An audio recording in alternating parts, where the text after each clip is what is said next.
तो बच्चों, आज का जो हमारा चैप्टर है वो चैप्टर नंबर 28 है, जिसका नाम है कार्बन और उसके यौगिक। तो कार्बन और यौगिक पढ़ने से पहले हम लोग ये आपका जो है ये देखेंगे। तो सबसे पहले हम लोग इसमें आवर्त सारणी देखेंगे। तो आवर्त सारणी में क्योंकि कार्बन है तो हम कार्बन देखेंगे। कार्बन कौन सी पोजीशन पे है हमारे? कार्बन हमारी इस पोजीशन पे है। तो आपने यहाँ पे देखा जो कार्बन है उसका नंबर क्या है, एटॉमिक नंबर क्या है? 6। ठीक है। तो अगर हम इसका इलेक्ट्रॉनिक विन्यास करेंगे तो क्या बनेगा? 2,6 सॉरी 2,4। तो इसके जो सबसे पहले पीछे वाला जो शेल है, जो इसका जो सबसे पीछे वाला जो शेल है उसमें कितने इलेक्ट्रॉन्स है? 4। तो इसका मतलब क्या होगा कि या तो वो 4 इलेक्ट्रॉन्स लेगा या ये 4 इलेक्ट्रॉन्स देगा। तो ऐसा तो हो ही नहीं सकता, क्योंकि 4 इलेक्ट्रॉन लेने में बहुत सारी एनर्जी में जो ताकत होती है, एनर्जी ऊर्जा जो है वो बहुत ज्यादा चाहिए होगी। तो इसलिए क्या करता है वो 4 इलेक्ट्रॉन सहसहयोगी अबंध से अपना शेयर करके एक अबंध बना लेता है। ठीक है। तो आज हम पढ़ेंगे कार्बन और उसके यौगिक। तो सबसे पहले हमारा इसके गुण आ गए हैं। तो आप लोगों को तो पता ही है जो हमारा कार्बन है वो ब्रह्मांड में क्या कहते हैं, पूरे ब्रह्मांड में जैसे कि बहुत ही ज्यादा मात्रा में पाया जाता है। इवन हम लोग जो भी है तो हम लोग किससे बने हुए हैं? कार्बन से ही बने हुए हैं। जैसे कि हमारा सन हो गया, है ना, सूर्य जिसे हम बोलते हैं, और पृथ्वी हो गया, ग्रहों पे जितने भी है कार्बन जो है वो प्रचुर मात्रा में पाया जाता है। और तो और यह जो है कार्बोनेट चट्टानों जैसे कि चूना, पत्थर, डोलमाइट, मार्बल आदि में मौजूद रहता है। ठीक है। यह कोयला, पेट्रोलियम, प्राकृतिक गैस जैसे जीवाश्म ईंधन का भी एक प्रमुख घटक है। और ये जो हमारा कार्बन है वो ऑक्सीजन के साथ में अभिक्रिया करके क्या बनाता है? कार्बन मोनोऑक्साइड बनाता है, जो कि क्या है हमारा CO, और कार्बन डाइऑक्साइड CO2 बनाता है। ठीक है। यहाँ पे आता है कि कार्बन के पास क्या होते हैं, जो हमने उसका इलेक्ट्रॉनिक विन्यास किया था। तो इलेक्ट्रॉनिक विन्यास करने पे क्या आया था हमारा, मैं अभी दिखाती हूँ, 2,4। तो ये जो 4 इसको क्या चाहिए अपने ऑक्टेट को, मतलब पीछे का जो ये हमारा ये है अष्टक जो है उसको पूरा करने के लिए इसको क्या चाहिए? 4 इलेक्ट्रॉन की आवश्यकता होती है। लेकिन इसके लिए क्या चाहिए? प्रतिकूल ऊर्जा को ध्यान में रखते हुए हम इसको आयन घटन से 4 इलेक्ट्रॉन अर्जित नहीं कर सकते। इसीलिए वो क्या करता है, वो इलेक्ट्रॉन का जो है कौन सा अबंध बना लेता है? सहसंयोगी अबंध से अपना जो पीछे का जो अष्टक है उसको पूरा कर लेता है। और इनर्ट गैस जो होती है हमारी, जिसको हम बोलते हैं उत्कृष्ट गैसेस, उसका इलेक्ट्रॉनिक विन्यास क्या कर लेता है? फिर ग्रहण कर लेता है। उसके बाद आता है, अब इसमें क्या है, जो हमारे समस्थानिक होते हैं। समस्थानिक का मतलब आपको तो पता ही है, जिसका जो इलेक्ट्रॉनिक नंबर जो होता है, जो उसका स्थान का नंबर जो होता है वो सेम रहता है, पर उसका जो द्रव्य होता है वो अलग रहता है। तो ये क्या होता है? समस्थानिक। तो आप यहाँ देख सकते हैं कि कार्बन के कितने समस्थानिक हैं? 3 समस्थानिक हैं। कितने हैं? 3 समस्थानिक है। क्या है? C12, C13 और C14। जिसमें से जो C14 है वो रेडियो एक्टिव होता है। क्या होता है? रेडियो एक्टिव होता है। और इसकी कितनी आयु होती है? अर्ध आयु है 5730, मतलब 5730 वर्ष होती है। ठीक है। और ये किस लिए यूज होता है? ये हमारे प्राचीन जीवों की उम्र को पता करने के लिए हम इसका क्या करते हैं? रेडियो कार्बन काल निर्धारण करते हैं। अच्छा, इसमें यह 4 सह संयोजन अबंध बना सकता है, क्योंकि मैंने क्या बोला था कि यहाँ पे कार्बन के जब हम इलेक्ट्रॉनिक विन्यास करते हैं तो पीछे का जो अष्टक होता है उसमें 4 इलेक्ट्रॉन होते हैं। तो वो 4 इलेक्ट्रॉन क्या करता है? सहसंयोजी अबंध बना लेता है। तो देखिए, जैसे हमारा ये कार्बन है और मुझे इसके हाइड्रोजन के साथ में बनाना है, तो लास्ट के जो अष्टक है उसमें कितने इलेक्ट्रॉन है? 4 इलेक्ट्रॉन है। तो वो किसके साथ बनाएगा? हाइड्रोजन के साथ अगर बना रहे हैं तो उसको 4 हाइड्रोजन बना चाहिए होगा। तो कितने हो गए? 1, 2, 3 और 4। तो कितने अबंध हो गए हमारे? 4 हो गए। कितने अबंध हो गए? 4 सहसंयोजी अबंध हो जाएंगे।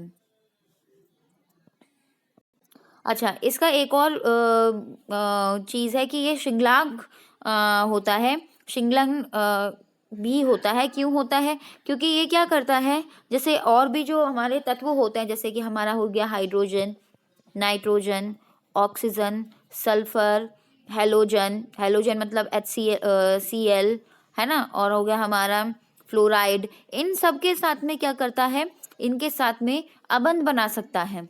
ठीक है, कौन से, उससे सहसंयोजक अबंध द्वारा बना सकता है। और एक और चीज है, ये खुद के साथ में भी अबंध बना सकता है और एक लंबी श्रृंखला जो है उसे बना देगा। इसीलिए इस उनको क्या बोलते हैं, श्रृंखलांकन कहते हैं, और इंग्लिश में इसको बोलते हैं कैटिनेशन। क्या बोलते हैं, कैटिनेशन। अब आता है हमारा, ये देखिए आप यहाँ देख सकते हो कि कितने तरीकों से इसने श्रृंखला बनाई हुई है। ठीक है, तो ये क्या करता है, एक मजबूत सहसंयोजन अबंध बनाता है, जो कि प्रकृति में क्या होता है, बहुत मजबूत होता है। इसके आगे हम पढ़ेंगे कार्बन के अपार रूप। तो कार्बन का सबसे पहला जो बहुत ही फेमस है, हीरा। तो हीरा जो है वो बहुत ही फेमस है। तो हीरा जो है, सबसे पहले हम हीरा ही पढ़ेंगे। तो आपको पता है, जो हीरे के पृथ्वी के अंदर जो है उच्च तापमान में पाया जाता है, जो कि कितना होता है, 1500 डिग्री सेल्सियस होता है, और उच्च दाब पे जो कि 70,000 वायुमंडल दाब से बना होता है। ज्यादातर ये कहाँ मिलते हैं, हमें हमें ये मिलते हैं दक्षिण अफ्रीका में मिलते हैं, है ना। और भारत में कहाँ मिलते हैं, भारत में हमें मध्य प्रदेश में मिलते हैं और आंध्र प्रदेश में मिलता है। जो एक हीरा का क्रिस्टल होता है वो कार्बन के साथ में कितने अबंध बनाता है, आप यहाँ पे देख सकते हो कि हीरा का क्रिस्टल का यहाँ पे एग्जाम्पल दे रखा है। तो ये जो है, ये जो डॉट बना रखा है इस तरह से, तो एक कार्बन जो है वो 4 कार्बन के साथ में क्या बना सकता है, अबंध बनाता है। क्या बनाता है, अबंध बनाता है। इसको इसलिए क्या बोलते हैं, चतुष्फलकीय व्यवस्था में सहसंयोजित अबंध द्वारा अपना जुड़ा हुआ होता है। ठीक है, और क्या बोला हुआ है, ये एक कठोर संरचना है। क्या है, ये कठोर संरचना है, क्योंकि ये जो अबंध है वो बहुत ही क्या कहते हैं, हमारा मजबूत है। ठीक है, अब इसमें हीरा की तुलना में एक अन्य कठोर पदार्थ जिसको हम बोलते हैं सिलिकॉन कार्बाइड। सिलिकॉन कार्बाइड का फॉर्मूला क्या है, SiC। तो सिलिकॉन कार्बाइड है जो कि ये भी डायमंड से क्या कहते हैं, बहुत ज्यादा हार्ड होता है, बहुत ज्यादा कठोर होता है, और इसीलिए हम इसको क्या बोलते हैं, सिलिकॉन कार्बाइड को क्या बोलते हैं, एक मिनट, तो इसीलिए हम सिलिकॉन कार्बाइड को क्या बोलते हैं, कार्बोरेडम। क्या बोलते हैं, कार्बोरेडम बोलते हैं। ठीक है, तो कार्बोरेडम क्या है, ये एक सिंथेटिक होता है। सिंथेटिक मतलब कृत्रिम, कृत्रिम होता है। कृत्रिम क्यों होता है, क्योंकि हम इसको बनाते हैं, ये आर्टिफिशियल है। ठीक है, अब हम आगे पढ़ते हैं। जो हीरा होता है, हीरा का जो मान है, डेंसिटी जिसे हम बोलते हैं, घनत्व जो बोलते हैं, वो कितना है हमारा, 3.51 ग्राम पर सेंटीमीटर क्यूब है। और इसका गलनांक जो है वो बहुत ही उच्च होता है, और कितना होता है, 3500 डिग्री सेल्सियस होता है, क्योंकि इसके जो सहसंयोजी अबंध होते हैं वो त्रियाम जाल को तोड़ने के लिए अत्यधिक मात्रा में इसको क्या चाहिए, ऊष्मा की आवश्यकता होती है। मतलब क्या है इसका, इसका मतलब ये है कि ये जो इसका बंद है, ये इसको तोड़ने के लिए हमें बहुत ज्यादा ऊर्जा की जरूरत होती है। ठीक है, और क्या क्या प्रॉपर्टी होती है हमारी क्या कहते हैं, हीरा की। तो सबसे एक ये प्रॉपर्टी भी होती है कि विद्युत संचालक नहीं होते हैं, मतलब इसके अंदर से जो है विद्युत धारा नहीं प्रवाहित करती है। और जो हीरा है उसका ऊर्जा, ये ऊर्जा का क्या होता है, अच्छा संचालक है। मतलब विद्युत का संचालक नहीं है, बट किसका संचालक है, ऊर्जा का, ऊष्म ऊर्जा का। ठीक है, उसके बाद क्या काम करते हैं ये, हमारे इसमें 3 काम दिए हुए हैं।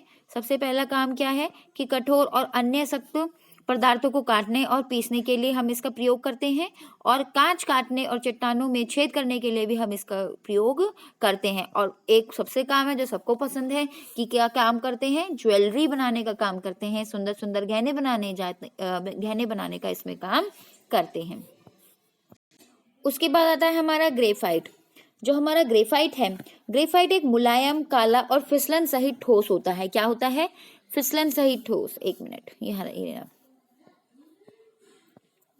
तो मतलब इतना मुलायम होता है कि ये हाथ से फिसल जाता है। इसकी चमक धातु जो होती है सदृश होती है। यह विद्युत और ऊष्मा का क्या होता है, अच्छा समचालक होता है। आपको एक ग्रेफाइट का एग्जांपल है, जो आपकी पेंसिल होती है उसकी जो निब होती है ऊपर से जो काले रंग की होती है वो भी एक ग्रेफाइट होता है।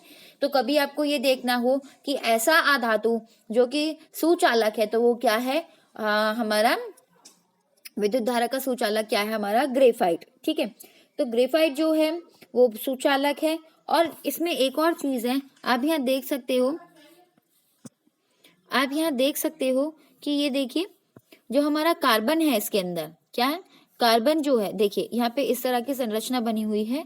जो हमारा कार्बन है वो अन्य दो कार्बन के साथ में अटैच है ना। तो कितने अबंध हो जाएंगे इसके, 3 है। देखो 1 2 3, यहाँ पे दिखाती हूँ, 1 मिनट।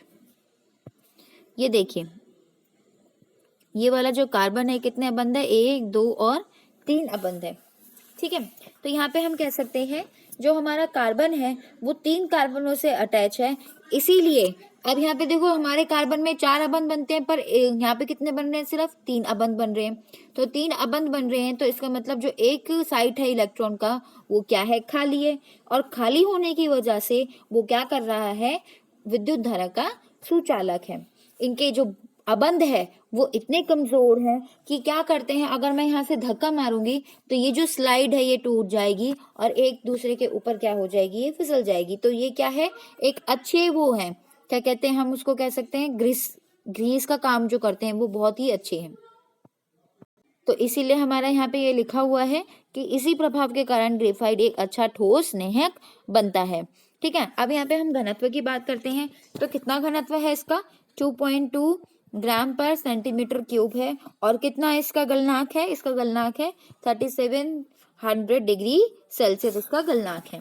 अच्छा, अब इसके कार्य क्या क्या है, इसके कार्य ये है कि ये मशीनों को चलते पुर्जों को तेज तापमान पर कार्य करते हैं। और जहां अन्य साधारण तेल स्नेहक का प्रयोग नहीं किया जा सकता वहां के लिए सूखे स्नेहक के रूप में इसका प्रयोग करते हैं।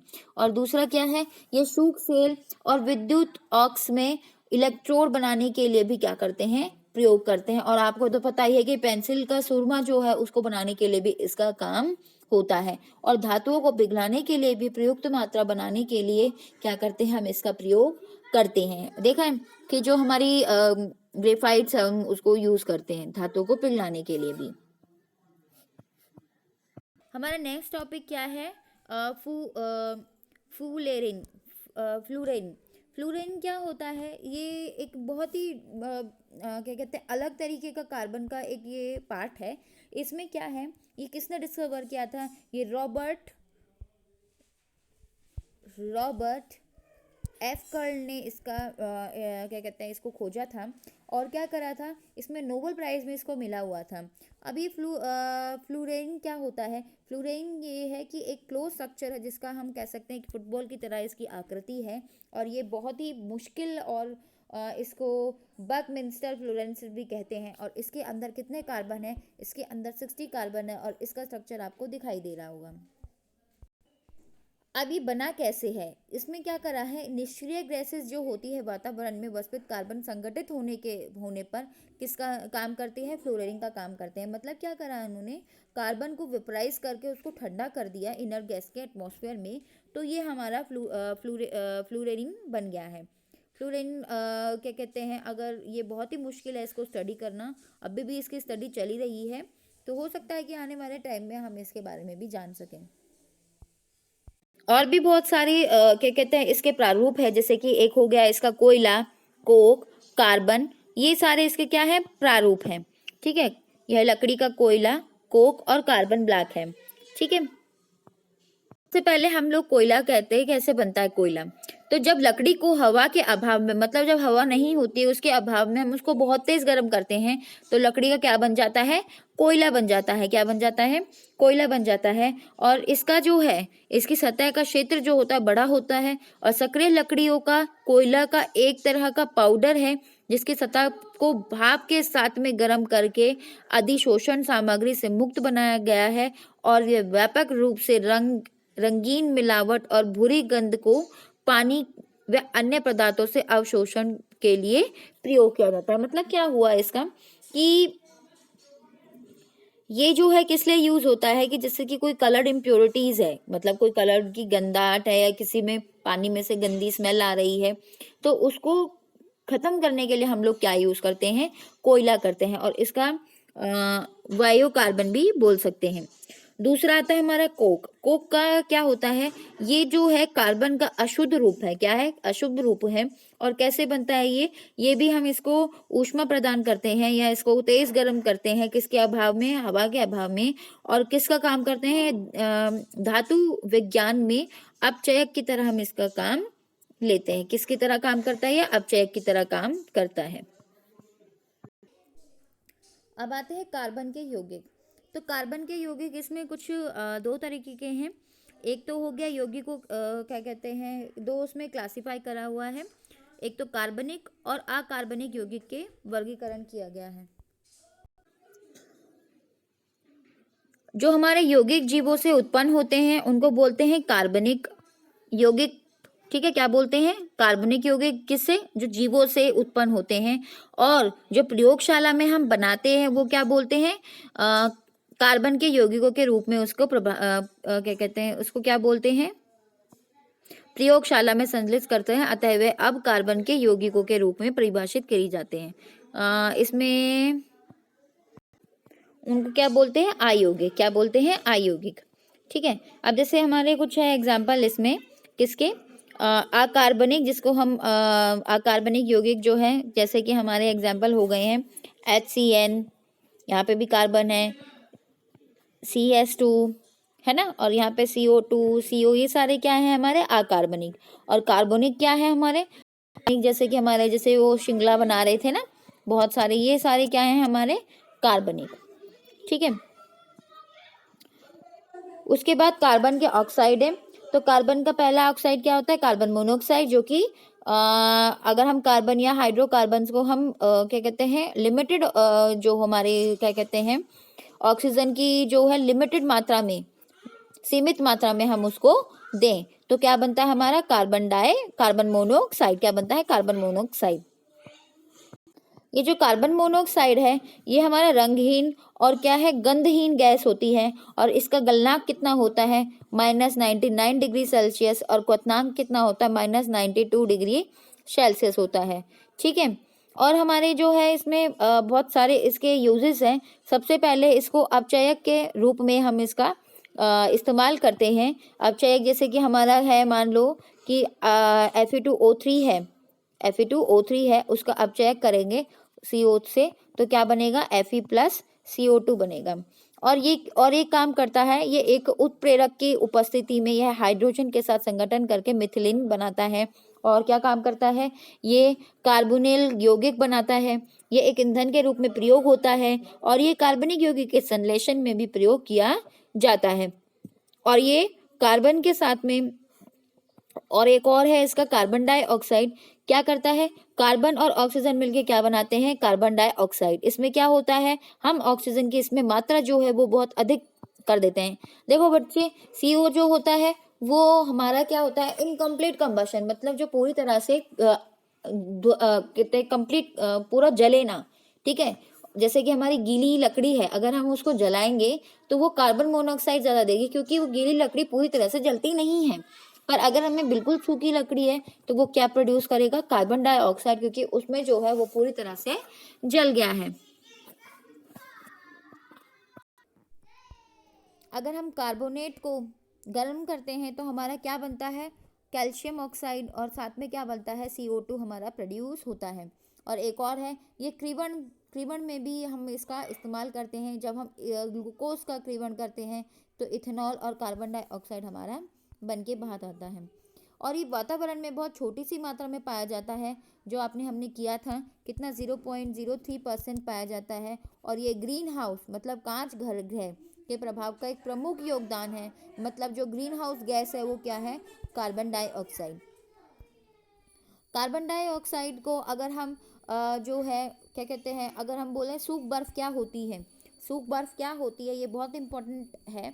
सूख बर्फ क्या होती है, जो हमारा ठोस कार्बन डाइऑक्साइड होता है उसको हम क्या बोलते हैं, सूख बर्फ कहते हैं। इसको किस में यूज़ करते हैं, रेफ्रिजरेट में यूज़ करते हैं।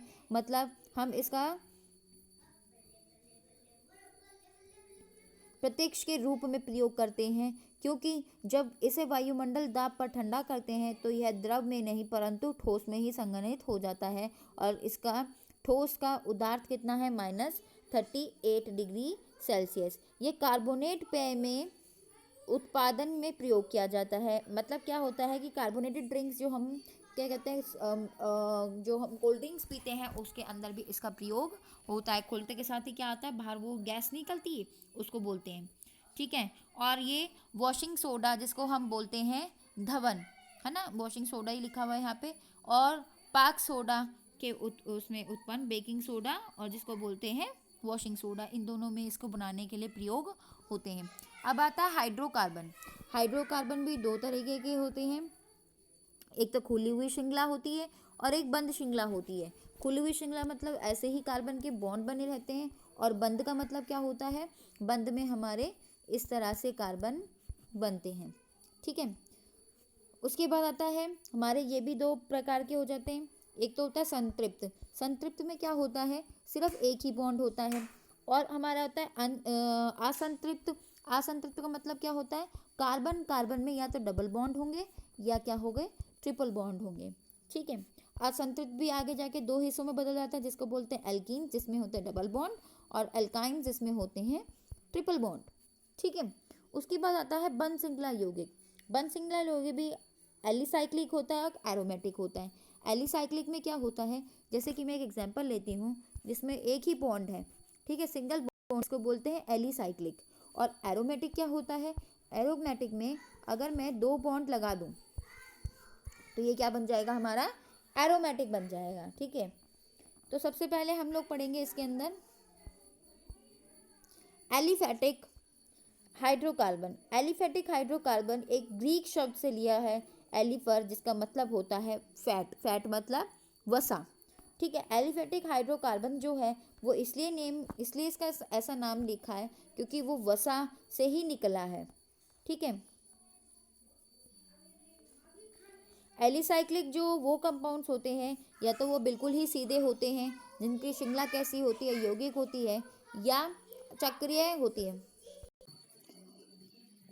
या उसकी जो श्रृंखला होती है वो रिंग की तरह होती है या बंद होती है। फिर आता है हमारा एरोमेटिक। जो हमारा एरोमेटिक होता है वो किससे निकला हुआ है, एरोमा वर्ड से निकला हुआ है, जिसका मतलब क्या होता है, फ्रेगनेंस मतलब खुशबू, है ना, गंध।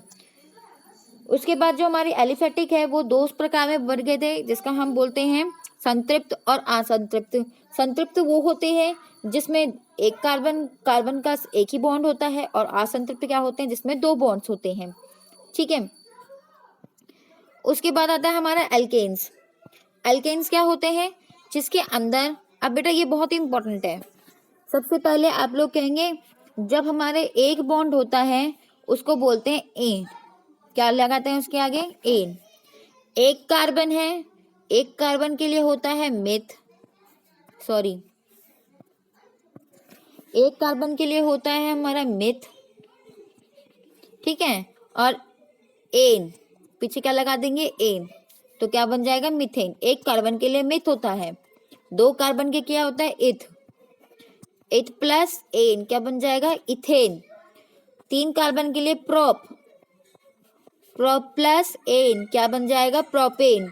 और इसी तरह से हमारे जो हैं ये वर्ड्स हैं कि एक कार्बन को हम बोलते हैं मिथ, दो कार्बन होते हैं तो बोलते हैं एथ, तीन कार्बन होते हैं तो बनते हैं प्रॉप, चार कार्बन होते हैं तो बनते हैं ब्यूट, पांच कार्बन होते हैं तो बनते हैं पेंट, छह कार्बन होते हैं तो क्या बोलते हैं, हेग्स, सात कार्बन होते हैं तो क्या बनता है, हेप्ट, आठ कार्बन बनते हैं तो क्या बनता है, ऑक्ट, नौ कार्बन होते हैं तो बनते हैं नॉन, और 10 कार्बन होते हैं तो क्या बनता है, डैक। और इन सब के पीछे अगर हमारा क्या है, एल्कीन है तो इनके पीछे क्या लगाएगा, एन। आप जैसे देखो, यहां देखो, ये हमारा क्या है, मिथ प्लस एन क्या बन गया, मीथेन। एक कार्बन के लिए यहाँ पे कितने कार्बन है, एक। इथ प्लस एन क्या बन गया, इथेन। अब इथ में कितने कार्बन है, दो कार्बन है, और दो कार्बन क्या करेंगे, पहले बेटा इसको देखो सिर्फ, तो एक कार्बन कितने सहसंयोजिक बनाते हैं, चार, तो कितने हो गए, एक, दो, तीन, चार। ठीक है। अब इनके साथ में लगा दो हाइड्रोजन, कितने हो गए? 3 हाइड्रोजन। इसके साथ तो ऑलरेडी कार्बन लगा हुआ है। अब इस कार्बन पे आते हैं, इसके भी 4 होंगे, 1 2 3 और ये क्या है हमारा 4। तो इसके साथ भी क्या लगा दिया हमने? हाइड्रोजन। अब हाइड्रोजन काउंट करो, कितने 2 कार्बन है क्या? 1 2 3 4 5 6। तो कितने आ गए यहाँ पे? देखो इधर देखो, कितने हैं यहाँ पे? 6। तो क्या बन गया ये? इथेन। उसके बाद क्या है हमारा? प्रोपेन में 3 कार्बन है, इसको भी इसी तरह से देखो, इसी तरह से बनाते हैं हम लोग। एक कार्बन पे कितने? 1 2 3 4, ठीक है, 1 2 3 4। अब एक कार्बन पे तो ये ऑलरेडी एक है, 1 2 3 4। इसका 1 2 3 4, कितने हो गए? 3 है। सब पे क्या लगा दो? हाइड्रोजन लगा दो। लगा दिया हाइड्रोजन। अब कितने बन गए? 1 2 3 4 5 6 7 8। तो कितने कार्बन है? C3 और कितने हाइड्रोजन है? H8। तो कितने हो गए? C3H8। इसी तरह से हमारे जो भी बाकी के हैं, सिर्फ क्या याद करोगे? Meth, eth, prop, but, pent, hex, hept, oct, non और डेक। इनको याद करने के बाद में आप इनका क्या कर सकते हो? आणविक सूत्र बना सकते हो। अब यहाँ पे देखिए, मैंने जैसे बताया था आपको, मिथ में 1 कार्बन है और 4 इसके अबंध है। इथेन, इथ में भी 4 है, प्रोप में भी कितने हो गए? देखिए इस तरह से हम इसका कार्य करेंगे। अब आता है हमारा क्या कहते हैं, इससे हम 2 तरीकों से, अगर हमारा क्या कहते हैं कितने कार्बन है? 4 कार्बन है, तो हम इसको 2 तरीकों से बना सकते हैं। कैसे बनाएंगे? देखिए, हो सकता है कि ये कार्बन कैसा हो? सारे क्या कहते हैं सीधी श्रृंखला में अटैच हो, और नहीं तो हम इस कार्बन को भी इस तरह से भी लिख सकते हैं। तब भी इसका नाम क्या हो जाएगा हमारा? 1 2 3 4, 1 2 3 4, कितने हो गए? 4 को क्या बोलते हैं हम लोग? ब्यूट। और कितने हाइड्रोजन है, मतलब कितने बॉन्ड है? 1 1 बॉन्ड है सब पे, तो क्या बोलेंगे? ब्यूटेन। पर अगर हम इसकी इलेक्ट्रॉनिक कॉन्फ़िगरेशन बोलेंगे तो हम इसका नाम क्या बोलेंगे? आइसोब्यूटेन। क्या बोलेंगे? आइसोब्यूटेन। ये क्या है? ब्यूटेन, और ये क्या है हमारा? आइसोब्यूटेन। तो ये क्या है? समव्ययी है, क्योंकि इनका जो आणविक सूत्र है वो क्या है? एक जैसा है। क्या है? एक जैसा है। तो यहाँ पे हमारे कुछ है इसके अंदर, जैसे कि एक के लिए मैंने बताया था आपको मिथ, इथ, प्रोप, ब्यूट। 5 6 7 8 के लिए पेंट, हेक्स, हेप्ट, एप। ये सभी में याद करने हैं। मान लो किसी में हमारे जो है डबल बॉन्ड है, तो ये क्या हो जाएगा हमारा? इन। कितने कार्बन है? 1 2 3। तो कितने बन जाएंगे हमारे? प्रोपीन। क्या बन जाएगा? प्रोपीन। क्या बन जाएगा? पीन। इन लगा देंगे इसके अंदर, ठीक है। तो हमारे ये कुछ रूल्स हैं, ये पढ़ लेना बच्चों, मैंने बता ही दिया आपको। अब आता है हमारा एल्कीन्स। एल्कीन्स में देखो यहाँ पे डबल बॉन्ड है, इस तरह से डबल बॉन्ड आ गया। और ये डबल बॉन्ड क्या है? इन, प्रोपीन, ब्यूटीन, सबके पीछे क्या लगा दिया है? इन लगा दिया। क्या लगा दिया? इन लगा दिया, जो कि मैंने आपको पहले बता चुकी हूँ। जैसे कि आप यहाँ देख रहे हो कि पहले हमने जो है श्रृंखला को नंबर डाला, जैसे कि हमारा ये है, यहाँ डबल बॉन्ड है, तो पहले क्या किया है? जहाँ पे डबल बॉन्ड होगा वहां से हम लोग क्या करेंगे? नंबरिंग देना शुरू करेंगे। 1 2 3 4। अब डबल बॉन्ड कहाँ पे है हमारा? 1 पे है, तो क्या लिखेंगे? 1 ब्यूटीन। क्या लिखेंगे? 1 ब्यूटीन। उसके बाद में आप यहाँ देख रहे हो एल्काइंस, फिर क्या आ रहा है हमारा? एल्काइंस। एल्काइंस क्या होते हैं? जिसमें ट्रिपल बॉन्ड होते हैं, 3 बॉन्ड होते हैं। ये क्या होते हैं? असंतृप्त होते हैं। तो इसमें भी इसी तरह से करना है हमें। आप यहाँ पे देख रहे हो कि हमारा एक एग्जाम्पल है HC triple bond CCH3। Numbering कहाँ से करेंगे? यहाँ से करेंगे, 1 2 और 3। तो 1 पे है, तो क्या लिखेंगे? 1 प्रोपाइन। क्या लिखेंगे? 1 प्रोपाइन। और अगर देखिए यहाँ पे भी क्या है? 1 ब्यूटाइन। यहाँ पे तो प्रोपाइन ही रहेगा, क्योंकि कहीं भी आप डाल लो तो वो एक जैसा ही दिखेगा। और यहाँ पे क्या है बीच में, तो 1 2, तो 2 देखो 2 ब्यूटाइन।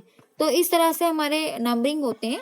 और ये आपका जो है चैप्टर जो है लास्ट टॉपिक है इसके अंदर, हाइड्रोकार्बन के क्रियात्मक व्युत्पन्न रूप।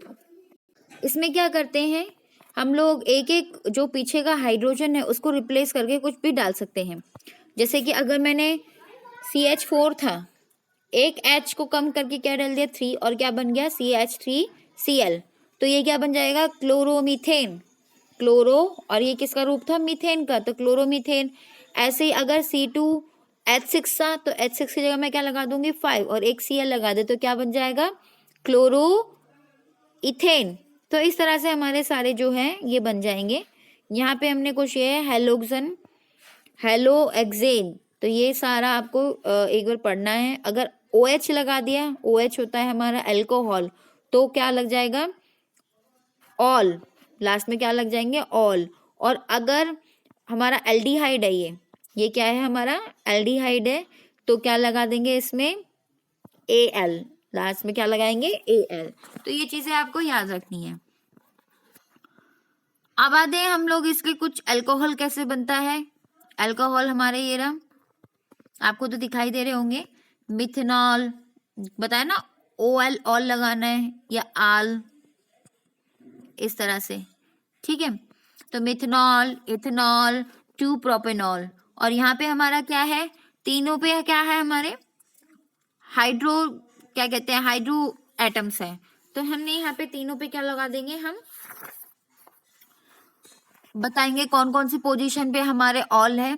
तो ये वैसे तो ग्लिसरीन होती है, ग्लिसरीन, पर इसका नाम क्या है, क्योंकि देखो यहाँ पे 1 पे 1, 2 पे भी ऑल है और 3 पे भी ऑल है, तो हम क्या लिखेंगे 1 2 3 प्रोपेन ट्राइऑल। ट्राइऑल इसलिए लिखा हुआ है क्योंकि कितना है हमारे 3 ऑल्स हैं।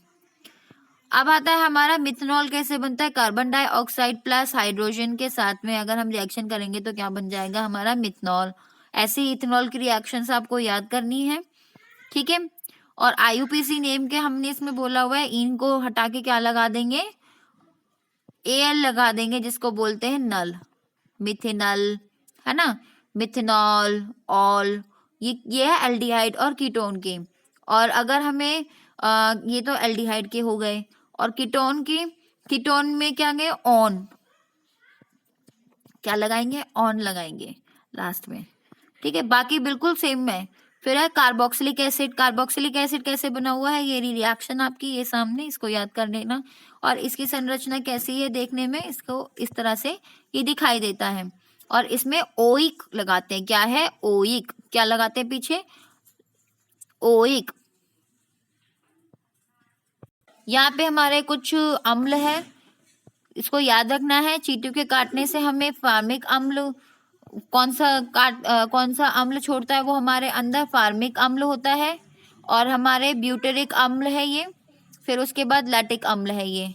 इसी तरह से सिट्रस होता है नींबू फल में मौजूद, और विटामिन C में मौजूद होता है एक्सॉर्बिक अम्ल, जिसको भी हम क्या बोलते हैं कार्बोक्सिलिक अम्ल का एक रूप है। तो बच्चों ये चैप्टर पूरा कंप्लीट हो गया है, और अगली वीडियो में आपको बाद में भेज दूंगी।